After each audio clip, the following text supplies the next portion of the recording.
Trump প্রশাসনের শুল্ক নীতি মোকাবেলায় যুক্তরাষ্ট্রের সঙ্গে নতুন বাণিজ্য চুক্তির পাশাপাশি কূটনৈতিক তৎপরতা বাড়াতে বলেছে বেসরকারি গবেষণা প্রতিষ্ঠান সিপিডি। প্রতিষ্ঠানটির সম্মানীয় ফেলো মোস্তাফিজুর রহমান বলেন, বাংলাদেশকে নতুন রপ্তানি বাজার তৈরি সহ কৌশলগত বিকল্প খুঁজতে হবে।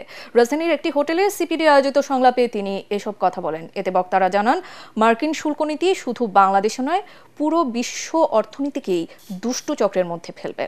এটি শুধু ব্যবসা বাণিজ্যে নয়, শ্রমিকদের জীবনেও ফেলেছে নেতিবাচক প্রভাব। এ সময় বক্তারা অভিযোগ করেন, বিশ্ব বাণিজ্য সংস্থাকে অকার্যকর করে রেখেছে যুক্তরাষ্ট্র।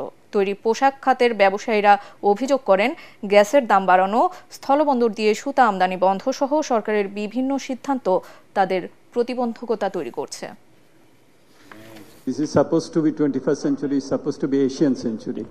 এবং মেজর মার্কেটস কিন্তু এখানে China imports $2,800 billion, India imports annually $750 billion.